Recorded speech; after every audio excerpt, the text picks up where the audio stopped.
มาทุกคนเด้อเนาะมื้อนี้ครูบาก็ได้มาที่งานบุญเนาะฉลองกุฏิหลังไม้อยู่ที่วัดสายน้ำโฮงบ้านคอนเต้าเมืองเวียงทองแขวงบริคำไซเนาะในช่วงตอนเช้านี้ก็กำลังกะเกียมใส่บาตรเนาะเดี๋ยวครูบาจะเก็บภาพบรรยากาศมาให้ทุกคนเบิ่งนำกันเด้อไปรับชมนำกันเลย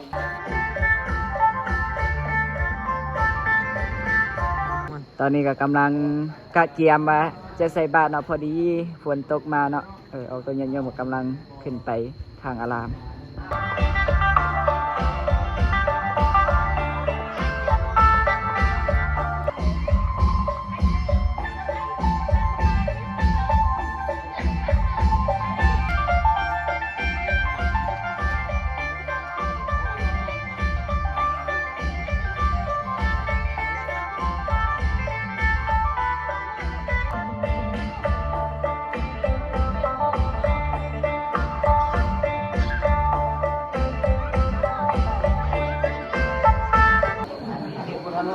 แนวคุณนาพรมตะกวาต่อยอดกุฏิ50,000 กีบสาธุพวกสาธุบรรยากาศออกตัวเย็นโยมเนาะกำลังมาว่าบ่บ่ต่อยอดกุฏิหลังใหม่อยู่ที่วัดบ้านคนตาของเนาะอันนี้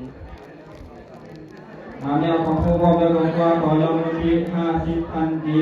บพรมตะกวาต่อยอดกุฏิ100,000 กีบในออกข่าวนี้พรมตะกวาต่อยอดกุฏิ50,000 ตะกวาต่อยอดกุฏิ50,000 กีบสาธุพ่อไม่แทนพ่อเราบอกว่าต่อยอดคนที่220,000 กีบกบาลุขังปัจจญาทานังมาบุพังคือเราเป็นเจ้าพระแม่พอดีคนเราสร้างเฮ็ดตัวเท่ากันอยู่แล้วอันนี้คือกันเป็นสร้างโอ้ยเดี๋ยวอารามเป็นยากพ่อแม่เดี๋ยวอารามเป็นกุฏิเดี๋ยวกุฏิก็ยังทองกองแล้วทองกองประตูโค้งแล้วประตูโค้งกับกำแพงเนาะได้แต่แล้วทุกการเทเปโต้ถนนหนทางหลายอย่างอันนี้คือว่าการสร้างวัดวาศาสนาเขาอยู่ใสวัดวาศาสนาเขาเมืองขย้อนตัวนี้ทรัพย์ที่จำพวกพระภิกษุสงฆ์อุปสมอุปสิกาพระองค์ไม่ออกพร้อมเพียงกันวัดวาศาสนาวัดกับเมืองคนนั้นโอ้เป็นศาสนาค่อยเป็นศาสนาเบี้ยศาสนายังเที่ยวตรงผู้ใดทำดีก็ได้ดีผู้ใดทำชั่วก็ได้ชั่วผู้ใดทำบุญทำกุศลก็ได้บุญได้กุศลคือเก่าศาสนานี้คนบัญญัติไป5,000 ปีเนาะ5,000 ปีนี้เพื่อเอาให้บริษัททั้งหลายเนาะสติเดชสร้างนักพุทธมนุษย์ทั้งหลายได้อุปโภคนาสร้างบุญสร้างกุศลว่าอินทร์ขอศาสนาไว้ 5,000 ปีและให้คนเกิดมาภายหลังได้ทำบุญทำกุศลทุกวันนี้เขาก็ยังได้สร้างบุญทำกุศลเกิดมาในพระพุทธศาสนากำลังใส่บาตรในกำลังตรงกันเนาะที่ประกาศเขาเกิดมาจะได้พบศาสนาในผลยากถ้าว่าคือทางคือเทวดาโมคณานำฝนตกยากในของผลยันยมบางคนก็มีเงินตื้อเงินโกดตายพระบริษัทก็มีตายปากเงินกระไรบริษัทผลได้ของผลยันยมได้เราทำบุญทำบ่อเป็นยังไงท่านคนมีเงินตื้อเงินโกดถือว่าบุญก็มีเงินตื้อเงินโกดอะไรกับข้าววัดทุกมือนกมือเป็นแดกเด็กเป็นบันทึกเงินเป็นบ่มีเจ็บปวดเจ็บไข้ปวดไข้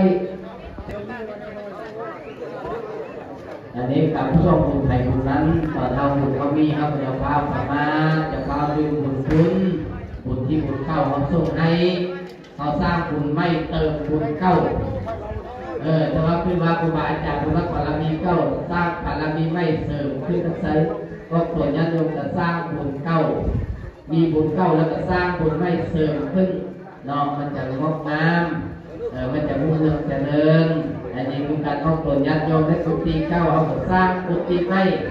สร้างขึ้นมานับศาสนากับรุ่งเรืองพร้อมไปกับบ้านเขาเนาะแต่ก่อนเขาสร้างบ้านของการเศร้าหมองอันนี้เอาส่วนญาติโยมบ้านคนเต้าก็ถือว่าการย่อมสรรเสริญก็ถือว่าเขาบ้าน เตอร์วันเนี่ยจะเป็นย้อมอยู่ขอให้เป็นเจ้าได้ย้อมก็ไปเนาะจะพาเว้ยคือคนเราป่าทรงน้ำไม่ใกล้เกลือเขาสาดขอให้พากันรักษาประเพณีในบุญในทานพร้อมเพรียงกันไปให้มันได้หลุดน้ำแล้วเนาะถ้าไปของคนญาติโยมวันนี้กับเพื่อนแสดงความสามัคคีกันของคนญาติโยมไปได้มาเห็นว่าความสามัคคีบ้านเฮาเนาะสร้างกุฏิสำเร็จสร้างอารามสำเร็จ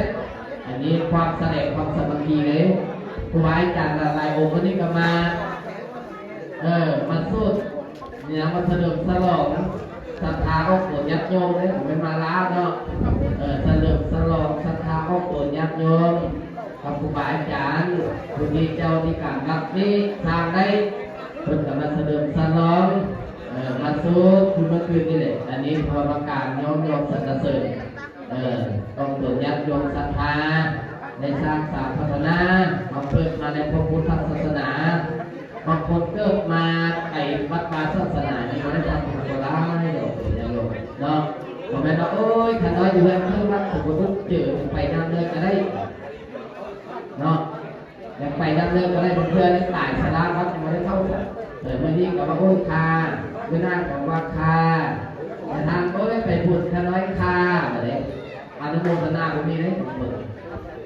โอ้ยคาหักยามก็สุขภาพ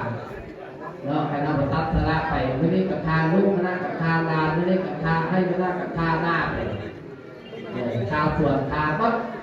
เวลาเสื้อผู้พอบอกผู้ก็พอผู้ติ่งอันนี้หลักท้ายของไปบ่ได้บริถนนทางบริทางเรือเมืองฟ้าบริว่าผมจะโทษผมเลยที่ในทางกับทางเนาะเวลาเสื้อผู้พอบอกผู้ก็พอผู้ติ่งแทนให้เขาไปบ่ได้